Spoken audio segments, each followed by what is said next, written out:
Welcome back to NBA Cinema. So we have to talk about this as Stephen A. Smith has responded to LeBron James and him calling out the media about the face of the league and why would anybody want to be that if it's being covered the way it's been covered on TNT, ESPN, and other platforms, around the world.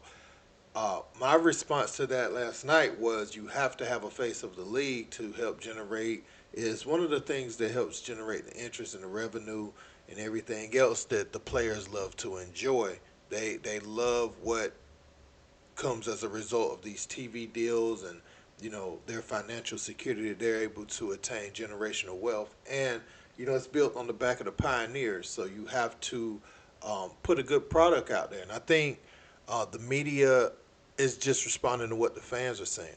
If you look past the media and you go on social media, you can get a gauge of how people feel about the product.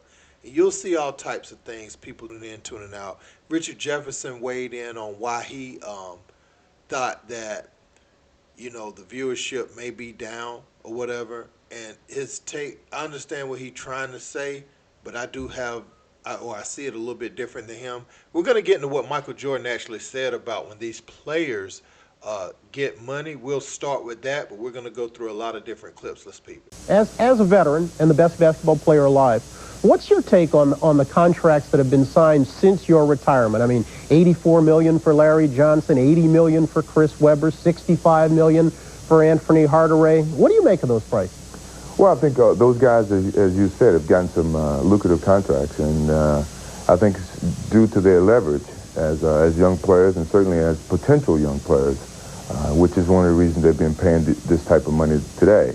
A lot of the veteran players are going to have some jealousies and probably some, some upset attitudes, but those guys had the leverage and they utilized it, and if we had it, we would have done the same thing. But I think you have to be very careful that the jealousies doesn't lead to bad exposure of basketball. Basketball is still the game, and you should love the game for the game and not really worry about the financial part of it. It's going to take care of itself. So hopefully the big contracts don't take away for the love of the game and the way the fans perceive it.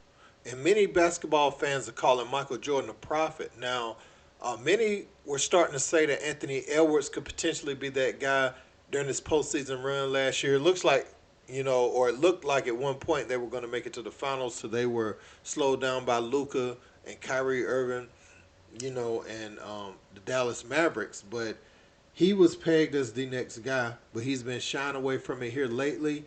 And LeBron said he felt them last night. Let's check out what LeBron said. No, well, Ant already said he don't want it. I know. Yeah, Ant said he ain't trying to deal with that shit. Yeah. And, Channing Frye said it the other day, too, like, it's unfortunate, but, like, I don't know. Why do you want to be the face of the league when all the people that, that cover our game and talk about our game on a day-to-day basis shit on everybody? That responsibility, it's just weird. There's weird energy from the people that, I don't know. But Channing, he said it. He said it perfectly. He couldn't have said it no better. But Ant said he don't want it. Obviously I didn't ask for it, but I knew there was a responsibility for me, not only to my family, my friends, my community, and whoever that was going to follow my journey throughout my career. Not only in Ohio when I started there, but all over America and all over the world when I traveled all over the world. So I've always taken that seriously and understood from the beginning what being a professional was all about and being a role model was all about. So try to hold that with the utmost respect and honor. And but I feel Ant. I understand. I completely understand. This is weird energy when it comes to that. So. Now, LeBron is entitled to his opinion, but people can point out things like the decision, like KD joining the Warriors, like there being too many threes shot, like James Harden flopping, manipulating the rules to get all these free throws. You'll see a player nowadays shoot 2 for 19 from three, just one person, and sometimes you didn't even see teams shoot 19 threes in a game back in the day. So people are telling you what they don't like about the game. Doesn't mean they hating. Don't mean they ishing on everybody all the time. But what he was aiming at Stephen A. and Barkley and those guys mainly. And I would say Skip's kind of off air now, but even if you want to lump him in there as well, um, people just want to see a good product. I think you do have your trolls, but let's continue, man, because I kind of want to get into what Richard Jefferson said next. Let's check it out. 2014, 2015, amazing basketball. The Warriors changing the game. Once 2020 hit, and there was a lot of talk, whether it was Black Lives Matter, going to the bubble, the discourse of basketball became a political issue and how it was handled. What that did is that brought in a different level of audience, very similar to when we talk about Caitlin Clark and what's going on in the WNBA. A different audience came in to be upset about Black Lives Matter, about what was going on in the 2020 and about all the activism. Those people within that came down that aren't true basketball fans or didn't like what they were seeing, those people are still here, and their whole mission is just to shit on the NBA. Any opportunity they can get. We weren't doing that in 15, 16, 17, right? Because it was just normal sports, normal basketball. Now they come in and they're any opportunity. It's the threes, it's the this. Ratings are down. Well, the ratings were up right after Christmas Day. Hockey should do hockey. Okay, people. Hockey players can fight. We're not allowed to fight anymore. Do you really want to compare hockey ratings to NBA ratings? Our WNBA ratings were doing better than a lot of the hockey ratings. So let's not start talking about why hockey is different or better at this. Every sport has their own thing. I'm not saying that the game isn't evolving. The game evolves every 10 years. So if this iteration you suck, just wait around. It's going to fucking change. Now, there's some truth to what Richard Jefferson is saying as far as the discourse around 2020 when they were kneeling in the bubble. Um, you had some people saying, "Oh, the league went too woke. Focus on playing basketball. Shut up and dribble." And I don't think nobody should just shut up and dribble. It's more to a person.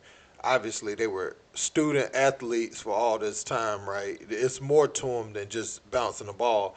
They have more to offer the world. At the same time, I think when Richard Jefferson said there were fans or people that came in to talk about it, I actually seen the opposite. I seen people that did like basketball um, leaving and not watching. That's why viewership is down. More people didn't come in. Some people left because they didn't want politics in sports. Some people did, and some people just, downright, or whatever they are. And we'll leave it at that for YouTube purposes. But um, that portion of the league, right? That I do think that did have an effect on it. That time period, it did have another effect on it, and it made some people look at it like, man, why would y'all why would y'all be kneeling, for the national anthem and all that stuff? And they look over at the NFL and they like, the owner Jerry Jones said, was it Jerry Jones? I don't want to say the wrong person, but somebody said they were gonna make their players stand and all that. So it became one of those things where it wasn't even about what was going on the court or the field. So, I mean, I do understand what he's saying, but I'm saying I saw people that were watching leave, not people come in to talk about it. They left and they talked about what they used to watch. But let's get into Stephen A's response, guys. First of all, there's a whole bunch of people that cover the league. They're former players. Oh, yeah, they're former players. They're not just reporters. They're former players, former big-time players, former Hall of Fame players. They talk about the league, too, and it's reminiscent of what I said about Kevin Durant when I talked about, can anybody talk about y'all? Is everything negative? I want to say this, too. There's a narrative that goes around these days, and Wendy, this is out of your lane right here. This is out of your lane right here. Where if you're a brother and you're talking about brothers, oh, you just hating on brothers. You know, it's like black on black crime. Well, if a brother busts your ass, and you happen to be a brother that got your ass busted, then how is it that you're praising the brother that gave it to you, and you're highlighting the brother that got it given to them. That's what you're doing. But people don't bring this kind of stuff up. There's so much stuff that you can point to when you look at LeBron James. You can talk to the decision, okay? Self-aggrandizement at its height. What happened there? He has a 75-minute show, The Decision, to announce and surprise the owner of the Cleveland Cavaliers that I'm leaving you. He had to find out on national television with the rest of America. What did I say after that, Wendy? If you remember, Gilbert, what did I say after that? I talked about how you handle stuff matters because the owners are going to come. What did they do? They came with a collective bargaining negotiation. They stripped basketball-related income by 7%, costing the league about $2 billion, okay? They pointed that stuff out. You had a Chris Paul trade that was going to Los Angeles for the Lakers. Dan Gilbert is the owner of the Cleveland Cavaliers and rallied the owners to go against the trade so Commissioner David Stern could nix it. Why? Because he was salty about how LeBron James handled it and how stars were getting out of control. What are we seeing over the last several years? No matter what, we sit up there and it doesn't matter. We could sit up there and say something smells like perfume. They'll accuse us of saying it's passing gas. No matter what we say about these players, there's always something for them to complain about. And I'm not saying that there aren't justifiable situations where you are playing, you should be able to clap back. But everything. Now, before we get completely into that, Gilbert Arenas offered a rebuttal to what Stephen A. Smith had to say, guys, and we're going to get into that, and we're going to talk about this extensively. Let's check it out. Mr. Arenas. Was he wrong? He was wrong. He was wrong about some things, yes. See, I'm from the era where when you introduced a superstar or the stars of the league, it was all positive. I'm 42, right? When you think about 92 Olympics, when you think about the 92 Olympics, you think about fine wine. It's like the 92. Okay. When you think about the 2024 Olympics, it's like mums, right? It makes your stomach hurt. That's how it's been. That's how it's been pushed to us. So when you think about the Magic, the Jordan, the Hakeem, the Drexler, the Shaquille O'Neal, you pushed their greatness. You didn't talk about the negative parts of their game to tell them why they're not number one. So when you talk about, is it wrong or you're doing something wrong with LeBron being number two? No. But you're telling him he's number two because of these flaws. You don't need I'm telling him he's number two because he ain't Michael Jordan. That's fine. That's all. Just he's not Michael Jordan, but he's LeBron James. Right. So treat him like he's LeBron James. Which is why he's number two all time. You can't be the juror and the judge. You can't make the rules of Michael Jordan's 6 rings, because when Michael Jordan was Michael Jordan, he didn't have 6 rings yet, right? That's what he finished with. But when he was idolized, he only had 1 or 2. So what's happening is you're looking at the resume that you guys put out there, and you're saying, okay, you need 6 rings, right? You got to get the 6 rings. Okay, I got to get the 6 rings. Now I need to make a decision to go here and get these rings because I can't get it here. So now they're sacrificing individual awards to get these rings. Then you say, well, you don't have the individual awards. You can't get no scoring titles. He has 10. He has 10 scoring titles. You can't do that. So he gets penalized there because he doesn't have these accolades. Then what ends up happening is if you have a player that's saying, okay, let me get these scoring titles, you're like, oh, you're selfish. Yeah, you're selfish, yeah. Man, that's pointless stats, meaningless stats. So there's this game that's being played here, that's being created. Then you're judging them off the creation that you created. That's the problem, that you're putting these rules out, and then when they're trying to get to it, you use this and say, you got a little dirt on your game, and you can't be the Messiah. Yeah, okay. no. Now, I know that argument will be a point of contention in the comment section. Guys, I want to know exactly what you feel like. Are you team Stephen A. on this argument, or are you team Gilbert Arenas? And I do recognize that today's NBA media offers a different level of challenge, right? Everything is so knee-jerk reactions, prisoner of the moment. You know, you can share a clip over and over and really hurt somebody's name. You used to have to wait for that on like Shaq and the Fool or something like that. But nowadays you can really just create a narrative around the player and it spreads like wildfire. You also can have their name drug in the media based off something they did um, with TMZ, with cell phone footage. I mean, you'll see your favorite players doing crazy things. Something like Anthony Edwards' text messages that he sent to his baby mama, that would have never ever got out, in the 80s, 90s. And we know some of those guys weren't any better and said the same type of things to women. So we're not going to act like that was just now, you know what I'm saying, that didn't happen. We just didn't see some things. But as we talk about the product on the court, um, I get, the guys were playing to get more money. They were playing for the opportunity, to play in the NBA. A lot of them was anyway, and everybody wasn't Michael Jordan. Everybody wasn't, Larry Bird and Magic, Dominique Wilkins, all these guys that people talk about all the time. Um, it was a challenge to get these super max deals, right? Um, you could play in the league back in the day, be the very best player, but you still had to be smart with your money after your playing days. These guys now they make enough money to where if they're halfway smart with their money, they will not be going broke after their playing careers because of the two contracts they typically get in their prime, and sometimes you got players like LeBron and them that's getting more and more. Even as they age, they got more than two super contracts. Even though LeBron did sacrifice in Miami, some of his money, but um, I saw Stephen A. and that leads me that's me segue into my next point. I saw Stephen A. talking about the decision as being one of the things that hurt the NBA, and I definitely think the super team era, uh, was a stain on the NBA, and not if people want to go back to Boston, no, not that. That I mean, talking about players in their 30s coming together in their mid 30s.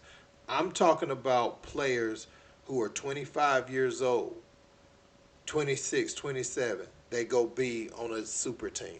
That's what we're talking about. That's two totally different things because the window of the team with the guys in the 30s isn't as long. We saw Boston only got them one. They had other challenges with injuries and just, it was a tougher grind.